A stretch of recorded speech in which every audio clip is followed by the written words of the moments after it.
Cincinnati, are you ready? Welcome to Talkin Bengals, your home for innovative insights into all things Bengals. We're your hosts, Casey Sprague and Nick Hoop. Subscribe to us on iTunes, Google Play, and Spotify, or wherever you prefer to get your podcast, and like us on Facebook and Twitter for more insights. Now, let's get talking.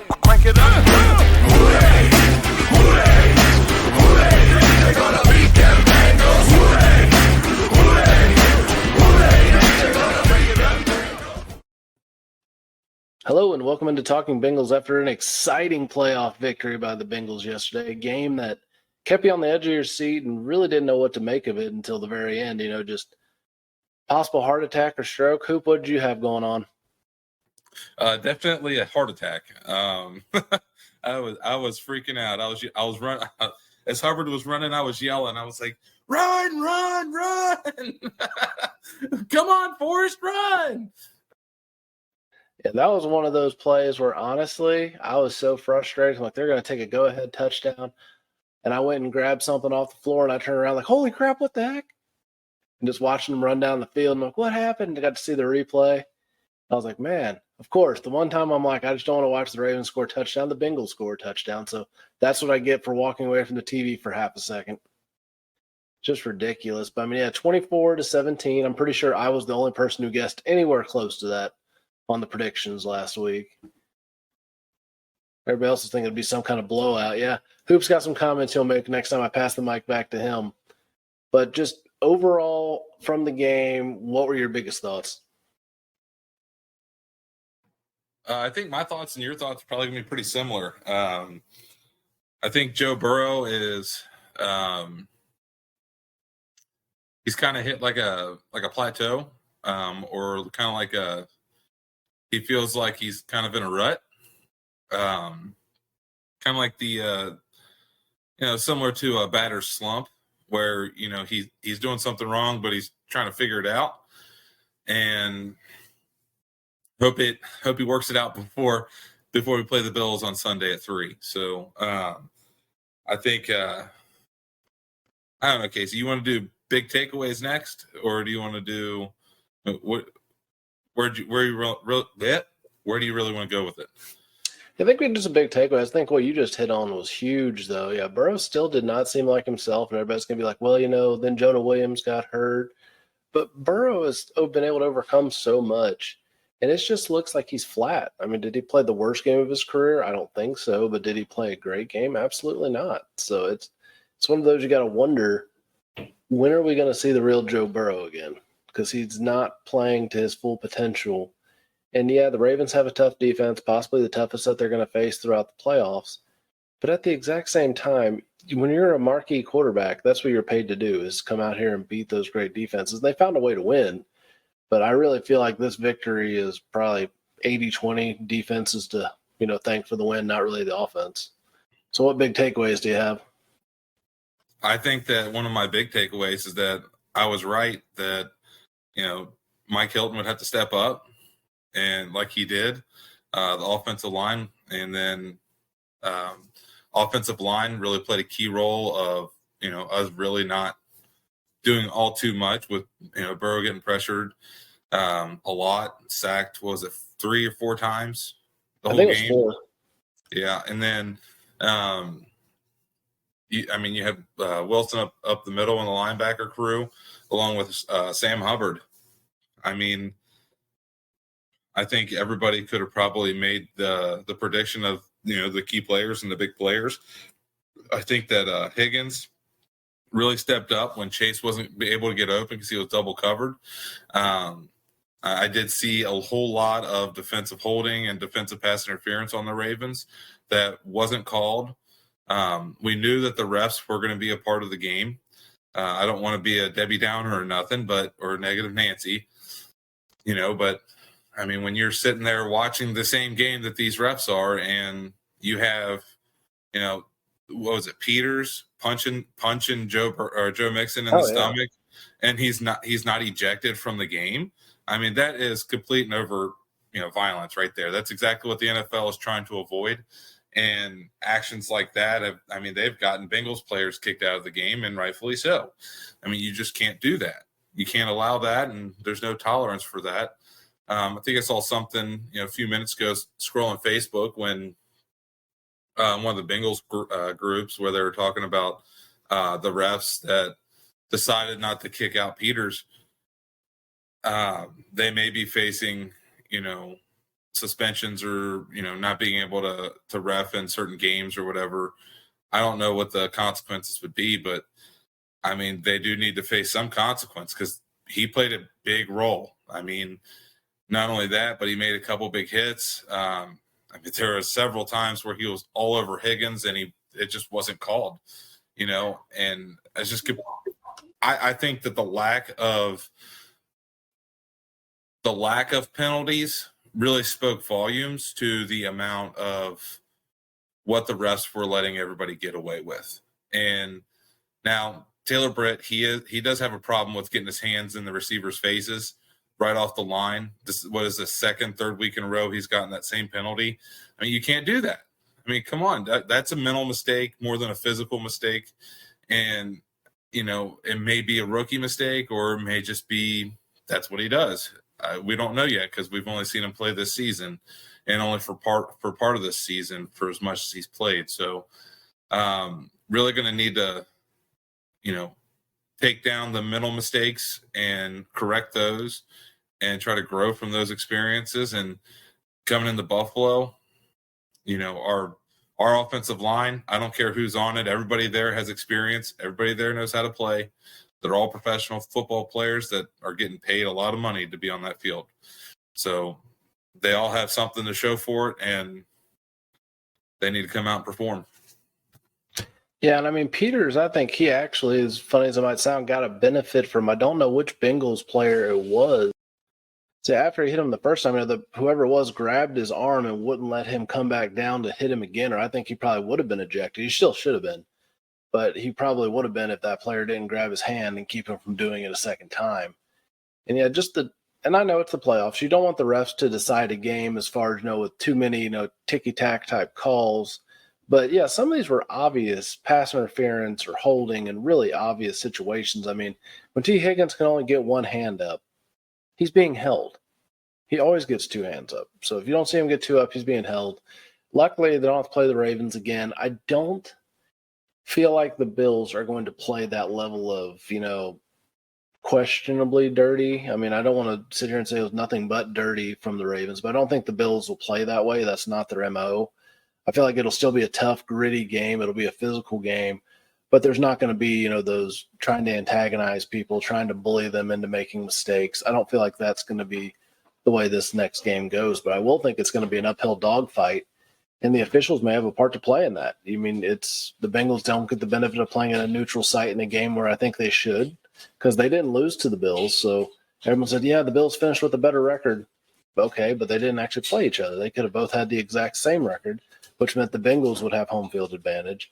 So they should have been playing at a neutral site, but you got to play where they put the game at. So, you got to go into Orchard Park and try to beat the Bills. And I think the Bengals are capable of doing that. And I mean, I'm trying to think if there's anything else I want to bring up about, the lack of running game against the Ravens. That's got to be addressed. You can't not run the ball. You have to be able to run the ball in the playoffs. You talked about that last episode.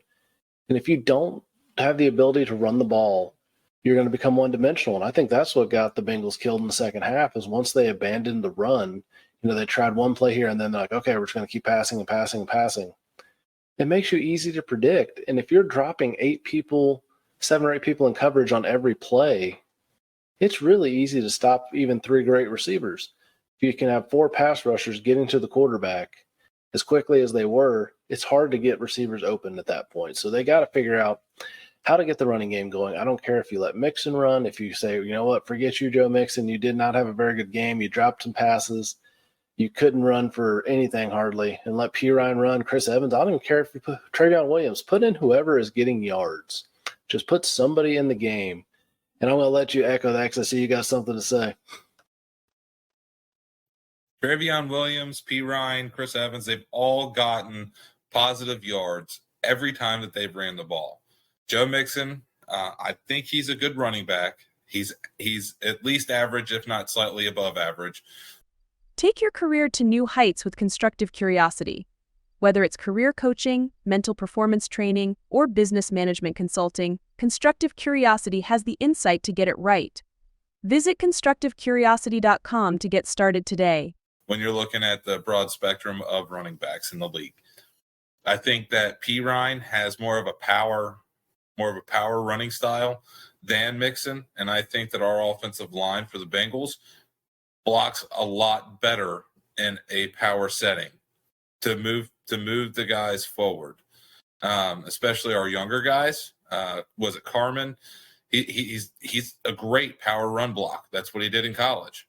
When you're looking at all these other factors, I think Zach Taylor and the offensive coordinator and whoever else is involved with these plays, I think they have to look at the style of running that you can make good yardage, 3, 4, 5 yards a carry, heck, even 2.5, 3 yards a carry every time.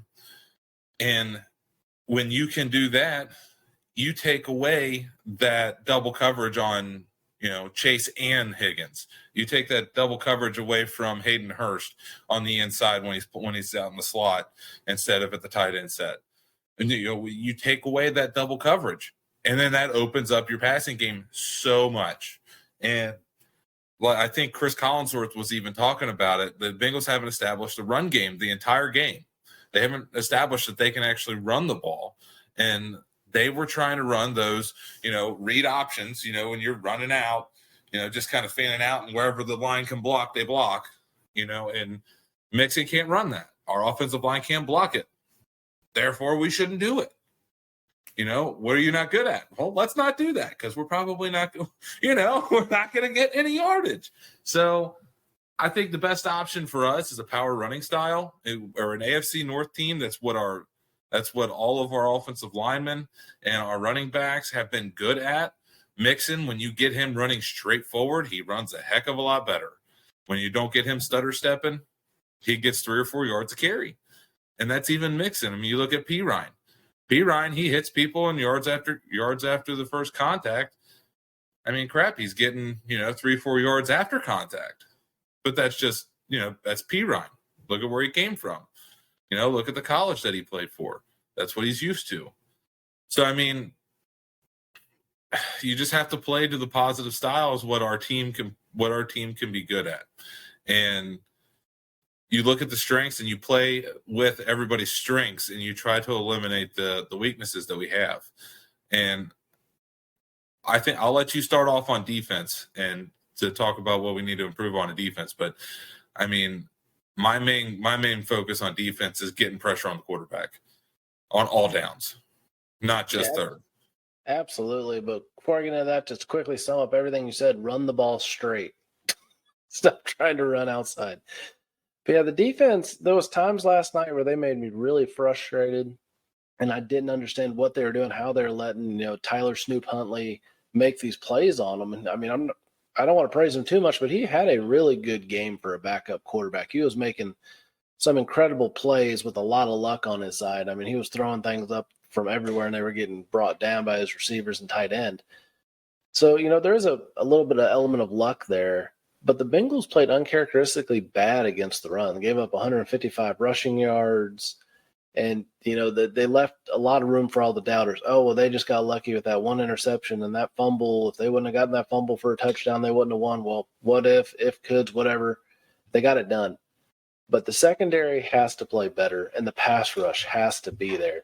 I don't care if you have to come up with some manufactured blitzes, if you have to do, something that's going to keep them off balance. I don't think Hendrickson and Hubbard are getting it done by themselves. As much as I think they play pretty well, they're not getting the pressure that they need to. They didn't get sacks until near the end of the game, which is great. That's when you want them. But you also have to play consistent throughout the game against a good team like Buffalo. You can't just have 3 or 4 drives near the end of the game where you play really well, and then the rest of the game you play mediocre. You got to have, and they did. I would say they played, an A-, B+ game overall, but you got to bring your A+ effort through the entire game if you want to beat somebody like Josh Allen, because he's going to be tough. He can run. Unlike, you thought Snoop Huntley was running the ball. Wait until you see Josh Allen's 250 pounds of himself running down the field, running over everybody. that's something you really have to account for. Lou Anarumo's got his work cut out for him to try to figure that out. But you got to put a pass rush, and I would say for the Buffalo focus against them, you have to be able to pass rush and you have to be able to contain Allen, make him make dumb decisions because he's prone to do that. So what do you think about the defense? I think I agree with the manufactured blitzes. I think that Mike Hilton coming in off the edge or even coming up the middle on a, one of those delayed blitzes, or I think he's fast enough to be able to do that. And then Hendrickson and Hubbard, containing from the outside, making sure, Josh Allen isn't getting outside of them to be able to get big yardage. I think that's going to be huge. But when you're talking about somebody who is as smart and as talented as Josh Allen, now I will say that I do think that Josh Allen is a good person. I've seen a lot of videos him, not playing football, but just being a person. A lot of really good things. I have a lot of good things to say about him. I'm not rooting for him, obviously, because he didn't play for the Bengals, but he's a really good person. I hope he does well in his whole career. But with that said, with him running the ball the way he does a lot, typically there's injuries involved. And he's been very lucky so far. I hope nothing bad happens to him. But again, when you run the ball that much as a quarterback, you're going to get injured. It's going to happen. Michael Vick got injured. And he also had that dog thing. And then then you have, you had Lamar Jackson. Lamar Jackson gets hurt, almost every November. And then he doesn't play in December and January. And, just look at all the other running quarterbacks. They get hurt, and it's frequent. So I think that the Bengals, as long as they can contain him with our defensive ends and then have some form of a strong interior push, we're going to put him in bad positions where he can't make good decisions. And when you get inside of a good quarterback like that and you get inside of his head, I think that goes a long way in winning football games, especially for the Bengals, because we have a good defense. Lou does a really good job of drawing up these schemes. Now, all these rankings and stats and everything, how I feel about those. They're all just numbers, and it's all bullcrap. Because when you put people out on a football field or on any other, field of play, you can't just look at stats. You have to look at talent. You have to be able to look at, the knowledge of the game. And we have a lot of really good football players on the Bengals right now. We have a lot of smart football players. We have a lot of talent. So when you put all that together, you're looking at a really good football team as a whole. And I think that one thing that really needs to be talked about is our quote unquote money Mac. These mixed extra points cannot happen. Missing these extra points like that, I'm a huge place kicker. Like, I love the place kickers. Elam from Denver was my favorite place kicker ever. He was money. Him and Adam Vinatieri, they just didn't miss. I loved them both, and I don't care if they didn't play for the Bengals. They were one of my favorites, and you couldn't tell me otherwise. They're great kickers, and, you look at Ravens place kicker. I can't remember his name right now to save my life, but, Tucker has been very much a consistent kicker, and he's been very he's been doing it for a long time. And when you're as consistent as he is, and as doing it for as long as he's been doing it, he's doing something right. So I don't know, maybe in the off season they might work out at the same areas. I don't know, maybe ask for some pointers. Who knows? Because kickers, they share to each other. That's what they do. They talk to each other. Because they're all trying to make the money. So you want to be consistent. You want to be able to make the field goals, because that's your only job. Make field goals. And when you can't do that, you're fired. And they don't have any, the NFL doesn't have any place for kickers that can't make extra points. Yeah, no, absolutely. It's been a concern all season. And he's lucky last night that the offense was able to pick him up and get a 2-point conversion. But that's not something you want to have to worry about moving forward. You don't want to have to be down by a point at halftime when you should have been tied. Those are concerns that you don't want to have to deal with, and you're not going to have the luxury of always getting those 2-point conversions. I'd I don't know the percentage off the top of my head, but I can't imagine it's more than a 50% across the league of getting 2-point conversion. 64% of the time of getting it. Yeah, 64 or 65% of the time getting 2-point conversions, but still, that's Just a little bit higher than Looking for a great book? Check out Once Left the Field of Valor. When Damien Shaw finds a blood-stained envelope after a battle, he is struck by a series of debilitating flashbacks that threaten to unhinge him. The letter leads him on a grueling journey of penance to present it to its intended recipient. This addicting page-turner is filled with action, suspense, romance, and perseverance. It will keep you on edge to the very end and leave you wanting more. Get your printed edition or ebook today on Amazon. a 50% chance. yeah, it's not really worth trying to get it every time because you're not going to. But that field goal or the extra point should be automatic. So as far as McPherson, I don't know what his deal has been this year, missing easy field goals, missing easy extra points, but making 50-plus yard field goals. But let's just get back to making 99% of your kicks, period. Whether people want to blame it on the new snapper, new holder, whatever it is, you just got to get down to business and make those kicks. And now we got to get down to business and start talking a little bit more about what we think the final score is going to be next Sunday, which I think is interesting that game is not the night game. I figure that'd be the bigger ticket, but, I guess, they think the NFC teams have larger fan bases, which they probably do because they're from bigger places. But I think the better game is going to be Buffalo-Cincinnati by a long shot. So what are your predictions for the game? I agree. They should have been the night game, but the Bengals just had the night game. So they're balancing it out, AFC, NFC. I think that whoever wins this game in the AFC going into the championship, I think the Bengals are gonna take it. But I am a Bengals fan, and I don't look at stats. So like I said, facts don't matter to me. Only what happens. So sorry, stats don't matter, not facts. Okay, got it mixed up. Anyways. Facts don't matter. It's made up. Whose line is it anyway? Anyways, so I think the Bengals are going to take it. I don't think it's going to be a high-scoring game. I think it's going to be maybe 17-14, maybe even like a 15-12.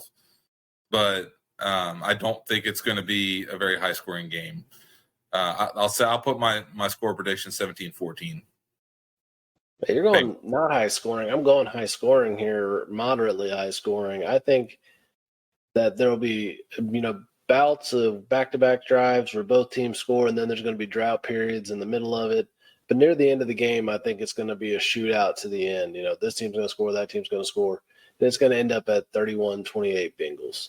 I think it'll end up coming down to, a last-second field goal by good old McPherson that we're just saying can't miss kicks, but it's going to be a 50-plus one. So I think he's going to just barely get it down the middle. Like it's going to limp across the crossbar in the cold weather. Oh, maybe hit the crossbar and bounce good, but it's going to happen. Just, electric atmosphere.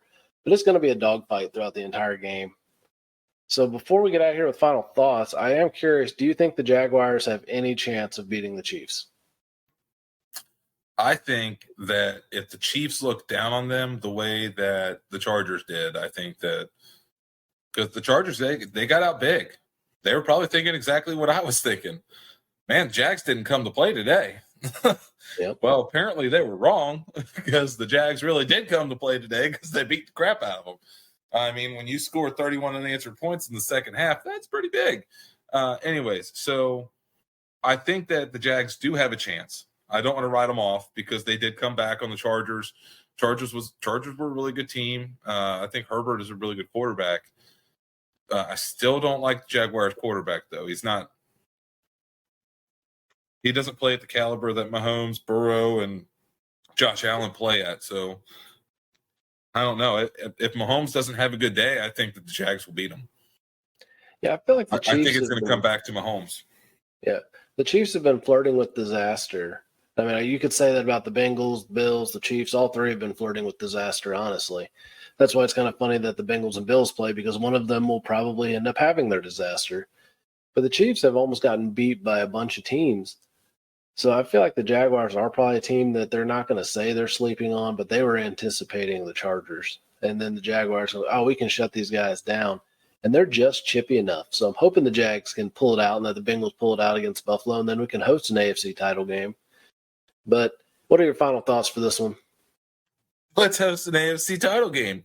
Final thoughts is I like to have fun, Fun's the name of the game, like to be positive. I think that the Bengals will come in and they'll play in an electric atmosphere up in Buffalo. I think that historically speaking, we've done very good. The Bengals have done very good on the road. Last year we went on the road and won 2 games going into the Super Bowl. I think that we can do that again this year. And I think that the Bengals, I don't know. I think the Bengals are still pretty chippy about getting screwed over. So, I mean, thank God, the Bills player, Hamlin is out of the hospital. He was with the Bills on their, at their practice and hanging out in the locker room with them. I'm glad he's out of the hospital. Now T. Higgins and Jamar Chase can go off with Joe Burrow throwing the ball to him. I don't think the Bills will be ready for the air attack that's going to be happening. I think that the Bengals need to have a balanced offense. I think it needs to be 50-50 run pass. If they balance out the offense like that, I think that the Bengals will win. You will know in the first 2 drives whether or not the Bengals will win or not because you'll see how balanced their attack is. The defense is going to play a huge role. You take Josh Allen off the field, 3 and out, or a couple turnovers, we're going to win the game, hands down. So I think that the big name of the game is get to Josh Allen, stop him, and on offense, balance attack. Casey, what's your final thoughts, man? Well, this is going to be a fun week because all the talking heads are going to say the Bengals have no chance. They just barely squeaked by a not very good Ravens team, and they're just, man, everybody's going to write them off. And I wouldn't be surprised if in all those predictions that mean absolutely nothing if the Bengals aren't even picked in one. But I'm going to come back to the rally cry from the middle of the season on. They got to play us. We're still defending AFC champions. And, no matter how good of a team you think you are, no matter how good your regular season is, you have to knock off the champs to be the champs. Somebody has to take the Bengals out of the equation before they can be crowned as the champions. So I don't think it's going to happen. I think the Bengals are going to play tough. I mean, this is going to be another game where my heart rate's going to be way above normal, and I'm going to just be a mess the entire game.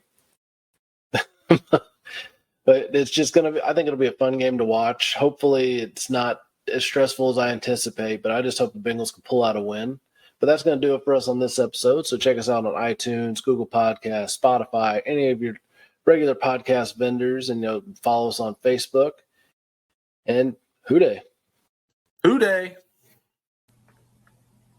Hello and welcome to Talking Bengals Live podcast. I'm Casey Sprague, joined tonight by Nick, the Hoolie Man Houlihan. And we're going to be discussing various topics in regards to the Bengals. So let me tell you a little bit about Talking Bengals. We are a podcast made with fans for the fans. We want to know what you think about what we're talking about because we're fans just like you. So, Nick, how you doing tonight? Doing all right, and yourself? I can't complain. I'm pretty sure my weather's better down here than it is in Florence. Yeah, it's going up and down. Kind of can't really figure It's it out. 75 and sunny the last 3 days, so I can't complain too much. So let's get to a topic. So our first topic. What is our first topic that we're going to be doing? The very first topic we're going to be covering tonight is Adam Jones's arrest and what the NFL is going to do about it. What do you think? Well, I think Adam Jones's arrest is just an indicator of his past still staying with him. He's not really bringing anything else to the table other than off the field antics that are just giving us a hard time as a team. They're not allowing us to stay together as a team and build that aspect of we're all in this together. He's showing he's an individual. So what do you think about the actual charges? Disorderly conduct, preventing official business, aggravated assault with bodily fluid. What is your expert opinion on that? Well,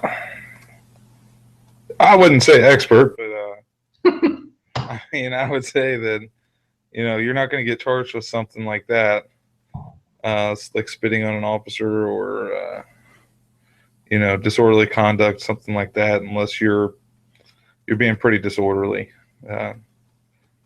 You don't really have too many too many officers out there that are trying to just do whatever they can to screw people's lives up. So what is your thought process about the Hamilton County prosecutor not wanting to do anything against Jones until after the NFL makes their move? That's difficult to really have an opinion on, really, because, I mean, you have the prosecutor who just simply is waiting for how bad are we going to punish these guys? Like what happened, like with the Ray Rice incident. Guess what? You just proved that advertising on podcasts works. Reach thousands of local listeners each week and grow your business. Reach out to Constructive Curiosity to find out more by emailing contact us at constructivecuriosity.com. They're going to wait to see if they're going to prosecute, after Roger Goodell decides that he's going to, suspend him for 2 years or whatever. I mean, what they're doing is they're trying to pass the buck, and I don't like that. Yeah, I really feel like it's, privilege. Athletes are getting some kind of privilege out of this where, if this was me or you doing this kind of things wrong, they wouldn't be going, okay, let's wait and see what their boss does to them. And we're both in the line of work where we do have other forms of punishment where there is internal actions that can happen to us. But I know, at least in what I do, the first and foremost is whatever the civil authorities are going to deem necessary takes precedence. So for an athlete to be punished by the NFL over being punished by the law is just ridiculous. Yeah, I mean, the law is there for the American people, and being part of the American people, he should be just like everybody else in the courtroom. Yeah, there shouldn't be any special treatment. And speaking of special treatment, what do you think about Joey Porter getting reinstated just in time to go coach in the playoff game this week? We already know how I feel about the Steelers. Well, I don't know. His was pretty interesting too. Apparently, he actually not harshly assaulted the police officer, but he grabbed the police officer's wrist and was resisting the attempts to apprehend him and pretty much being drunk and disorderly.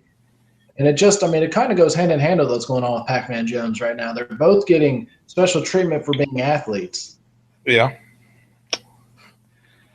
I don't understand.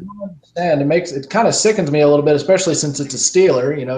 This is not the first time he's had an arrest. And, we've seen what he does on the field last year in the playoff game. What kind of coach runs over and gets in a fight with the player. And then last night after the Chiefs game, him and I can't remember the player's name got into a verbal altercation.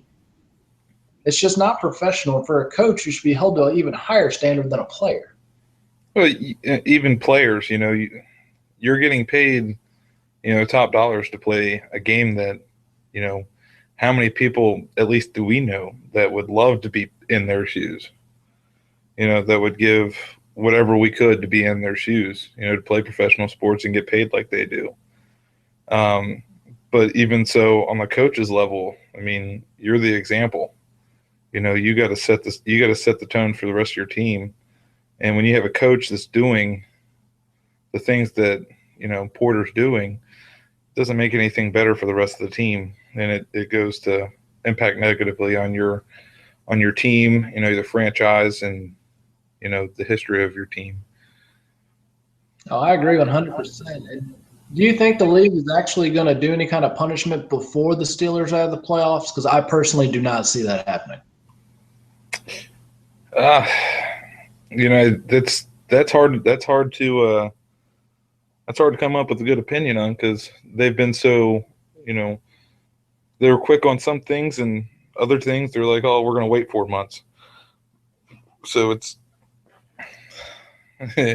kind of tough to even think that, with Adam Jones, they're probably, they were so quick to suspend him, or, Burfict was suspended last year, for example, for the head-to-head contact or targeting, whatever he was called for. And then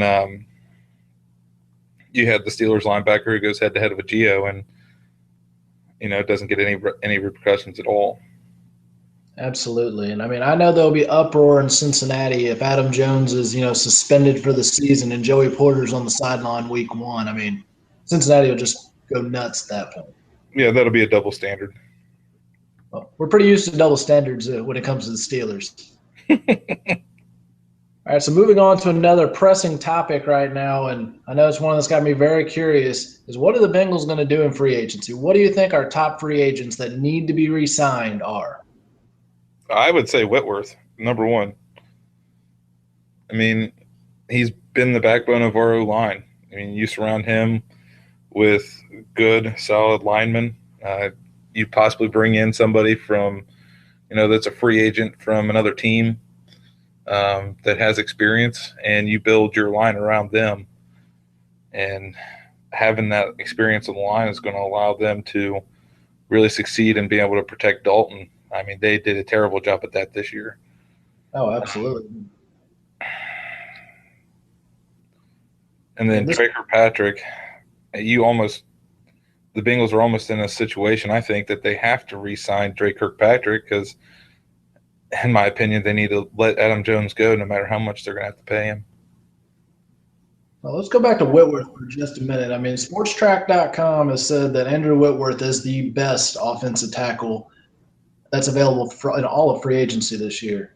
And the Bengals need a tackle because the two we've drafted, you got Aboihe and Fisher, just not quite panning out as the tackle types. But that brings into an interesting part of the argument. Then what do you do about Kevin Zeitler? Because I don't see you signing two major offensive linemen in one offseason. I don't know. I would keep the experience over Zeitler. Zeitler seems to be kind of iffy in pass rushes, being able to get really hands-on and get up in them and keep them away from Dalton. They see a lot of rushes coming back into Dalton from his side. I don't like that.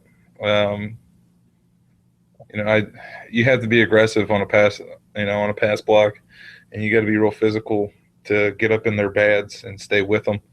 And I mean, Whitworth, he knows how to work hard. He knows how to lead a O-line, and it'd be nice to have somebody that's strong with him that we could pick up from somewhere else, maybe with some trades or maybe with a good off-season pickup. Well, I think keeping Whitworth is absolutely the most important top priority at free agency because he's not only the best tackle you have, really he's the only tackle that the Bengals have. I mean, he's the only real lineman that we have. Very true. With Zeitler, you're going to let him go, but you have a sunk cost in Cedric Aboihe, who cannot play tackle, but he's young enough and we're going to have him for a little while longer. Why can't we try moving him inside to guard? I think that could be an option because he's a big guy. He's a talented guy, first-round draft pick. So instead of just writing him off completely and just, paying his money for the next couple of seasons, why don't we go ahead and try to move him inside and give us a guard from inside the system? Yeah, try to use him. We got him. Why not try to use him? We already know he's talented. Let's see how talented he is somewhere else.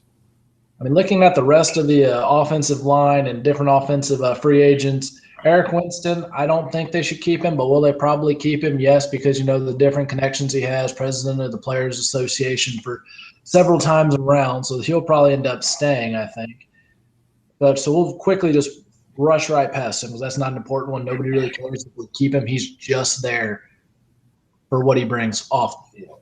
So sticking with the offense, let's go with Rex Burkhead. What are your thoughts? Rex Burkhead. Oh. How about you go first and let me let me think of a nice way to go about it. You got to digest that one a little bit, I guess. Well, I was actually on a podcast with the Stripe Hype right before the season last year, and I kept trying to make the argument that you needed to do running back by committee, Jeremy Hill, Gio Bernard, and Rex Burkhead. The 8 Bengals, whether you had Stanley Wilson, James Brooks, and Ickey Woods. It gives you 3 different dynamics. You have your power back, which is going to be the Hill or Woods. You have your speed back, which is going to be your Brooks or Bernard. And then you have your kind of all-around back who's not great but good enough to give you that third punch, and that would be your Burkhead or Stanley Wilson. But no, of course, the Bengals want to take this guy with a huge heart, good hard work ethic, and they want to just sit him on the bench unless it's special situations, somebody gets hurt, or special teams. I think they have missed the boat on a great player because somebody saw what he did the last couple weeks of the season, and they're going to sign him to maybe not make him the outright starter, but give him a chance to compete for a starting job. So I don't see the Bengals being able to afford to re-sign him. I mean, Burkhead's a great number 2 running back at the very least for any team. I mean, you have, a guy who's a hard-nosed, football player. He's not afraid to get hit, and he's proven that. And he's proven that he's going to work hard and run downhill. Jeremy Hill, he's good, but, you also got Gio and Burkhead, and you don't use them all the way they need to be used when you have that. Like the comparison you were making with the what was it, the 88 Bengals you were talking about? Yep, the 88 AFC Championship Bengals. Podium Automotive is a proud sponsor of Talkin Bengals. In Greater Cincinnati, it's Podium Automotive for all your auto needs. Skilled technicians, quality service you can trust, and fair prices. Tell us Talkin Bengals sent you and get 5% off all services. Schedule your appointment today on Facebook at Podium Automotive or call 859-869-0097. I mean, that brings another point with Burkhead. So if you're going to re-sign Burkhead to pretty much do the job he has done, you're going to have to pay him a lot more money going forward. His rookie deal is done. You're going to have to pay him more money going forward, which all you're using for is special teams and special situations. You could use Cedric Pierman, who's already proven as a good special teamer, for a lot less money. Yeah, at that point, see what you're saying. We're kind of be screwing the pooch a little bit. I mean, you kind of wasted your time with Burkhead. So I agree. So moving on to the last big offensive category to talk about here, Brandon LaFell. He was a surprise for me. I did not see him playing this well this year. I expected him to be the same guy he was in New England, dropping passes, missing obvious situations. Sounds like I'm picking this up by myself for a minute, so just let me know when you're back. all right. Yeah, but Brandon LaFell is one of those guys who was dynamic this year. His response and how he actually came about for Cincinnati was just unbelievable. A.J. Green goes down unexpectedly. Nobody could see that this was going to happen, and he was having the best year of his career, hands down, by far. 36 yards away from 1,000, he missed, 6 games?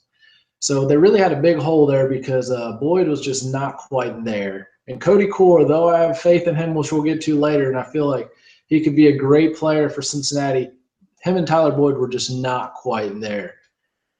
And a lot fell on Brandon LaFell, who surprisingly, against what he's done in recent years, actually picked it up and became a number 1 receiver. Now, I was shocked in Houston to see him run as fast as he did because I never thought he had breakaway speed, but he made Houston look pretty bad on that great long reception. And unfortunately, I just don't see the Bengals wanting to re-sign him because they just don't need him. I think Tyler Boyd's development will be better going into year 2. Cody Core will actually step up and even compete for the number 2 job. And Brandon LaFell wants more than a 1-year deal. So all the Cincinnati is probably going to offer him is 1 year because he's an older player. He's getting up there. 30 years old for a wide receiver is not young by any means. And he doesn't have the breakaway speed typically. I mean, Houston was the exception to the rule. But I just do not feel like the Bengals are going to make him any kind of competitive offer. He could go other places and get better offers. And what Cincinnati really needs is a deep threat. And there'll be better wide receivers available in free agency that are deep threats. Or you can even look in the draft. Maybe Cody Cord gets even better as a deep threat, or Tyler Boyd, even though he's more of a possession receiver than a breakaway speed receiver. I just don't see the Bengals going after Brandon LaFell very seriously or very hardcore. And I'm pretty sure everybody's heard me on a plateau enough about Brandon LaFell. So if you got any closing thoughts, chime in real quick. I think Brandon LaFell is he is what he is. He's a good receiver. He's going to be a good backup. I think he came out and he performed well this year, and he kind of deserves a spot. You can't just tell him no. I like it. You performed, man. I will give you that. He did perform, but I just think the youngsters will come out and the Bengals won't offer him nearly as much as he wants. He's going to want a multi-year deal, like I said a few minutes ago, and I just feel like the Bengals won't offer him what he's looking for. Oh, no, they won't. The Bengals are known for that. All right, so let's switch it over to defense now. I think without a doubt the Bengals are going to be saying goodbye to one of their longest defensive staples, the mountain that is Domata Peko. His performance has been down the last couple of years. He's 32 years old, and I just really cannot see the Bengals wanting to stick with him in the D-line. God, I love Peko, though. Such a great guy. It's going to be hard seeing him leave if he does, in fact, leave at the Bengals, let him go. That's all I could say. It'd just be hard to see him leave, for me at least. Yeah, they're going to be – he's been there for so long. He's a career Bengal, loves the Cincinnati area, goes to church right out over there at Seven Hills Church. And, he's a big part of the community. And to see a guy like that just be told, we don't want you anymore, it stinks, but that's just the name of the game. If you're not producing – you got to earn your paycheck. It doesn't matter what you're doing, how great you are in the community. Like I've argued in some of my articles before, you have to do what you're paid to do. You remember Doug Pelfrey, great guy, did all kinds of things for the community, but when he started missing kicks, you got to let go. You got to be able to produce, and unfortunately, Domata is just not producing at the same level that he was. And Peko is just a great guy, though. He is. But I'm going to go back to your Drake Kirkpatrick argument. I think they should absolutely let Kirkpatrick go. I think for how many years he's been in the system, his progression, was he a top 10 corner? I keep hearing people say this year, yes, maybe he was a top 10 corner. But how bad is the rest of the NFL at corner right now? Because Drake Kirkpatrick's in the top 10 as many times as he gets burned, how many tackles he misses, how many plays he's just behind on. Wow, that just shows how bad the rest of the NFL is. Well, that's what you said about Reggie Nelson. Then the same game we're talking bad about Reggie. What was that, 2 picks? One was a pick 6. And it could have been, but Reggie Nelson was at least, I think, had better skill sets than Dre Kirkpatrick. I just don't think Dre is going to ever pan out to be that shutdown corner. And I just think Pac-Man's regression on the field this year, as well as his arrest, is just pretty much killing the Bengals because they're going to either be left with 2 very unproven guys with Denard and the first-round draft pick from last year. I cannot remember his name for some reason off the top of my head right now. William Jackson III. Yeah, so they'll be left with William Jackson III or Darqueze Denard, and that's pretty scary. So either Kirkpatrick or Pac-Man is going to stick around. I know we'd rather see Pac-Man than Kirkpatrick than Pac-Man, but I don't know. I wish we could get rid of both of them and get somebody else's quality. Yeah, but I would love to be able to get rid of just Pac-Man. To be quite honest with you, I'm done with watching Pac-Man on and off the field. His attitude, he's shown that he can't control himself.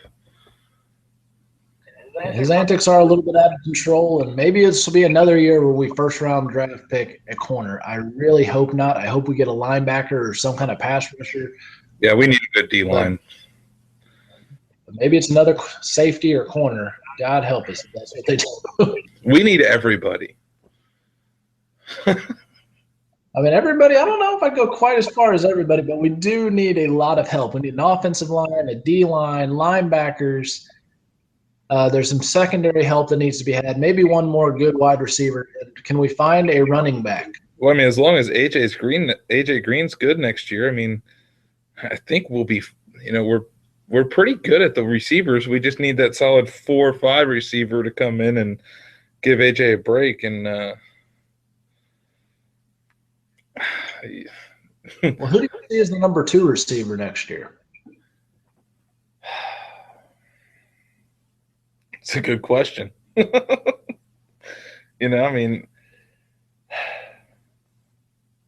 would you put there? I honestly think you'll see a battle between Tyler Boyd and Cody Core, who early in the season you're going to see Tyler Boyd actually stepping up and being that number 2, but kind of in a Marvin Jones, Mohamed Sanu way. Cody Core, I think, is actually going to surpass him as the solid number 2, and Boyd's going to stay in the slot because the Bengals run a lot of 3 receiver formations anyway.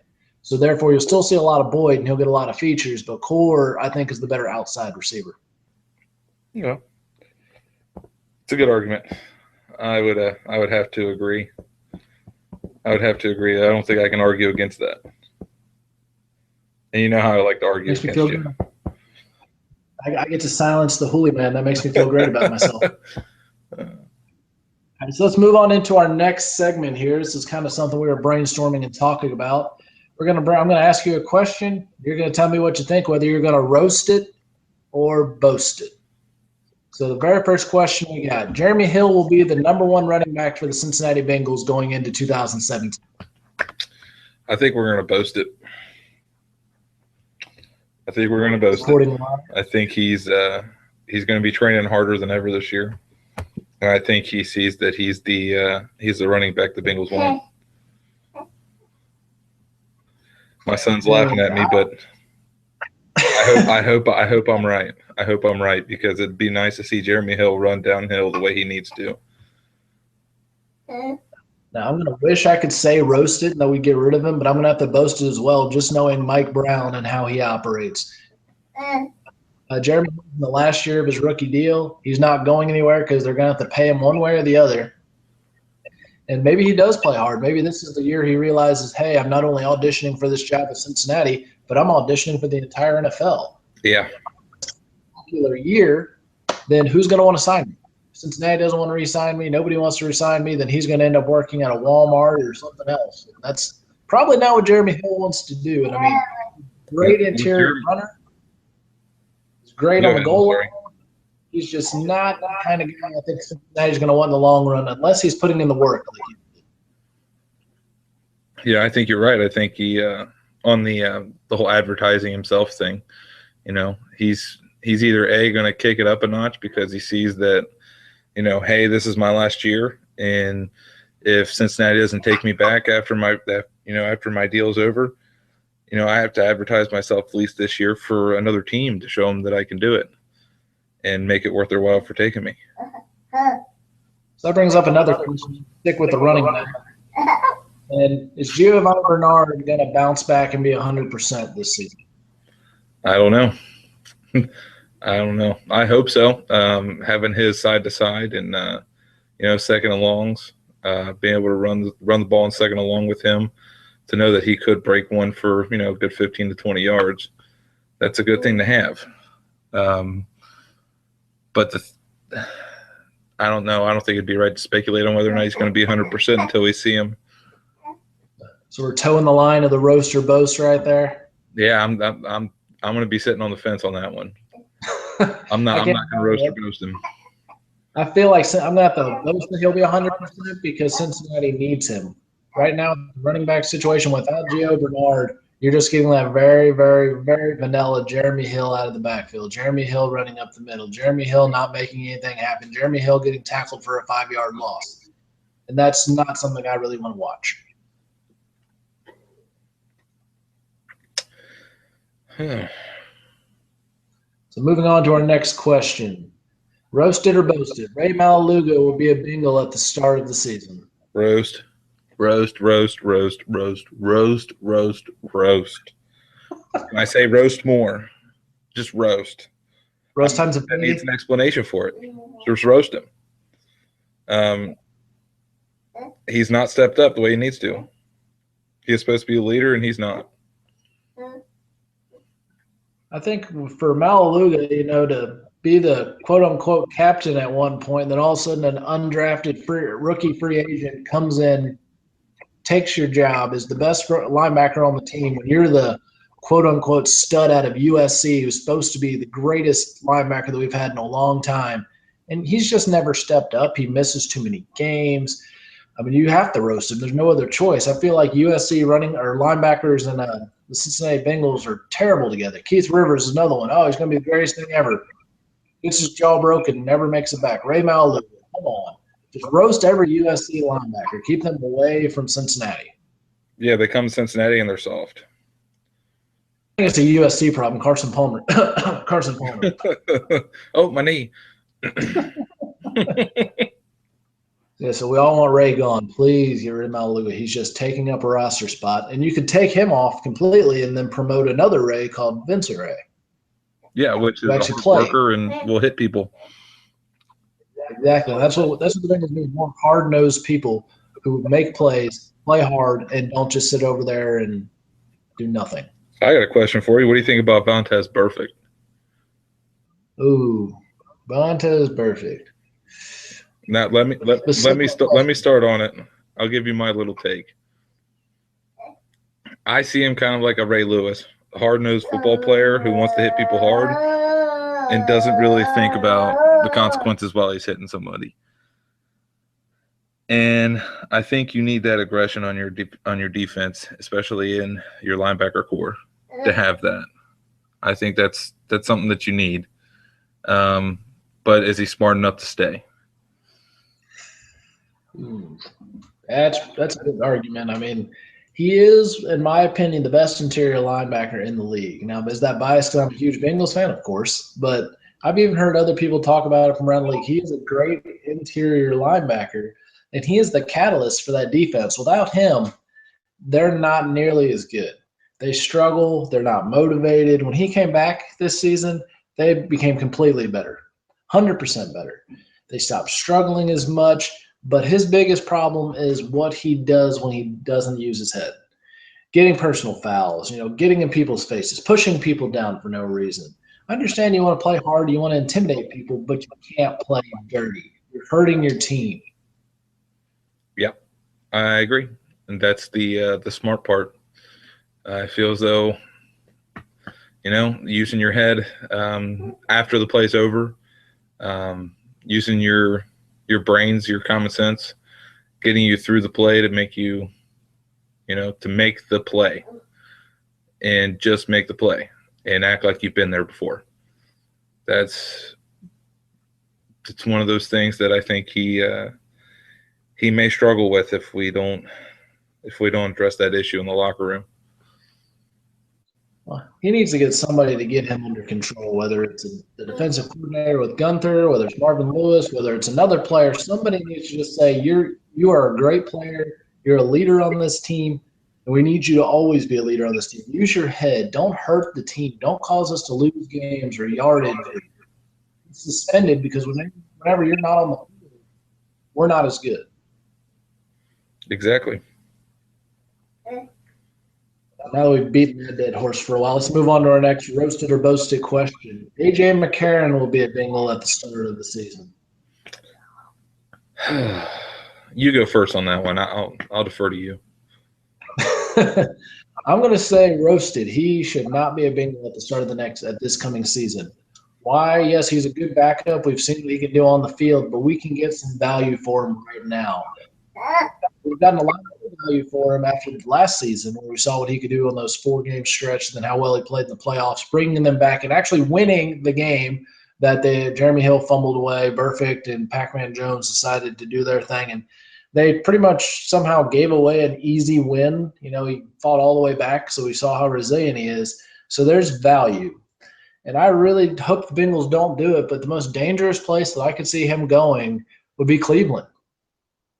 I know Hugh Jackson enjoyed having him as one of his quarterbacks, and face it, Cleveland's not going to draft a quarterback. I don't think this year. It doesn't make any sense for them to draft a quarterback. I don't think anyone's good enough to be an NFL quarterback, and who they have on the roster is just not quality enough. So I could see them trying to go after McCarron if they could get him for the right price. I say boast it because I see Andy Dalton getting hurt again this upcoming year. It's a Bengals habit. Any decent quarterback we have, how long has he been on the team now? Coming up on 6 years this year? Look at Palmer. Look at, all the other decent quarterbacks that the Bengals have ever had. Same time frame. We need to have a good backup. We need to have that Dak Prescott. We need to have, Tom Brady when he was the backup to Bledsoe. We need that. And to have a strong quarterback who's been there, like AJ has, and he's been there to back up and come in and win game. Yeah. I mean, I think you boasted. I think you try to get him for the best price you can get him. And you may even go a little bit overboard because Quarterback 6 years into his career and hasn't really been too terribly seriously injured. And God forbid something happened to Dalton at this point, but you got to plan for it. You can't plan for what if. You got to plan for when. You know that one as I do. And a fact check is there. It's actually year 7 for Dalton. I had to count, do my Alabama math and get 7 fingers up. But with McCarron, I think the interesting question on top of that would be, so let's say your theory is right and Dalton does go down. Does McCarron take the Bengals to the playoffs? I think it's very likely he could. Okay, let's step it one step further. If he takes them to the playoffs, is that the end of the Andy Dalton era? Of course it is, because Andy Dalton's done what? He's taken us to the first game of the playoffs, and we lose. So if McCarron can step up, take us to the playoffs, and win a playoff game for what should be the second time, then he's got the job and it's his.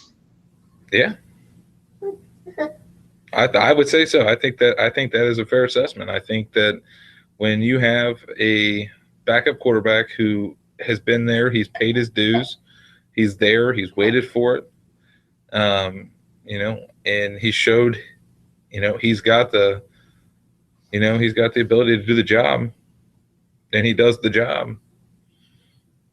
You've already given a guy, like you said, now 7 years, is a year longer than what I thought it would be. It's even longer. Dalton's had this long to prove himself, and about the only thing he's been able to prove is that he can get us to a playoff game. And then implode on himself. And he chokes. That'll conclude Roasted or Boasted for this week. So let's move on to NFL news. Probably one of my favorite NFL news. The Chargers now move. Pardon me. Let me mute my mic. My son's talking to me. Yeah. He's got opinions on this. He doesn't like the Chargers going to LA. But yeah, so with the Chargers moving to LA, now you have 2 teams, not just one, but 2 teams in a city that has never been able to support a pro football team for very long. You've had the Rams there previously. You've had the Raiders there previously. So instead of just putting the Rams there and saying, hey, let's figure out how this is going to work this time around, the NFL decides, let's put 2 franchises there. So let's put the Chargers and the Rams, and a city that never supports pro football to an extent to where they can keep a team. And not to mention, I don't know if you've taken a look at the Chargers' new logo, but I saw something from the Tampa Bay Lightning NHL team where they said that they swear them and the Dodgers are just friends because it looks like you took their two logos and just morphed them to make the Los Angeles Chargers logo. Are we still doing roasted or boasted on this? Because I'm going to roast it. I hate the idea. I think Los Angeles has already proven themselves to not support a professional anything team ever well at all. I agree with you that, they haven't even given the Rams a shot. They haven't given anybody a shot. And they haven't held anybody for long. They haven't had – you're already doing halfway decent in San Diego. Why would you move to Los Angeles? I think that the owner is, for lack of a better term, a little on the slow side for moving them to Los Angeles. He's going to not only lose money in the move, but he's going to lose money in the long run. Oh, and you're losing a whole fan base. You can't tell me that those people in San Diego are going to remain Chargers fans now that they're in LA. Cleveland. Cleveland needs fans. Well, they can jump on the Cincinnati bandwagon. We could always use more fans, I guess. And, we're not going anywhere. At least, hopefully, we're not. Then I'd have to I was going more for the moving the Browns to Baltimore and then bringing another team back to Cleveland. Yeah, well, I don't think San Diego is going to get another team until the Chargers come back in a few years. So Los Angeles now has 2 basketball teams, 2 baseball teams, and 2 football teams. Maybe they have 2 hockey teams. I don't know. I don't watch hockey. But 2 of every major sport, and none of them are worth mentioning right now. Really. Hey, why don't we bring a professional football team to Lexington or Louisville or I don't know, Georgetown. I don't know. Yeah. Crap. I mean, we have a better chance of supporting a professional team. I mean, seriously, bring them down here. Let us have something. Yeah, give Kentucky its own team. Yeah, we'll be like the Bluegrass State something or another. I don't know. Well, speaking of moves, though, the moving's not done, it doesn't sound like, as the Raiders are going to try to send their application into the league to move to Las Vegas, which I just blows my mind. But then again, the Raiders would be the team I'd see in Las Vegas. I would highly doubt that the commissioner is going to allow that, or the owners, whatever they are, the owners commission or whatever they're called. I very highly doubt that. I don't know. I mean, Vegas has been petitioning for a team for years now. And I mean, like I said, the Raiders are that kind of trashy. They'd be perfect in Vegas. True. But yeah, I doubt that they're going to try to move a team to Las Vegas. You kind of have heat indexes of well over 100, and it doesn't bode well for football players, especially when you're talking about guys who are wearing full pads and especially the linemen who are 300 plus pounds. I don't know. It can't be too much different than Miami or Tampa or any of those type areas where it gets extremely hot. But I think you'd have to worry more about the players' extracurricular activity on game day or the night before a game. I mean, you're in Vegas. The whole hotel's going to have a casino in it. Yeah, I mean, what are they going to do? Pete Rose all the players? I mean, I'm glad you got that reference, but I mean, seriously, if you're going to ban every player for gambling on a game, you should probably not bring a team to the gambling capital of the United States. Yeah, but I think it'd be interesting to hear the scandals. Think about how many different stories you get. Who's playing in Las Vegas this week? What did they do? What stripper did they hook up with, or what casino did they get kicked out of? Yeah, I mean, you'll have that all over CNN, Fox News, MSNBC, all the ESPNs, all the way out to Ocho, and I mean, it's just you're what you're creating is you're creating a media firestorm. And that team's never going to get any press that is worthwhile ever.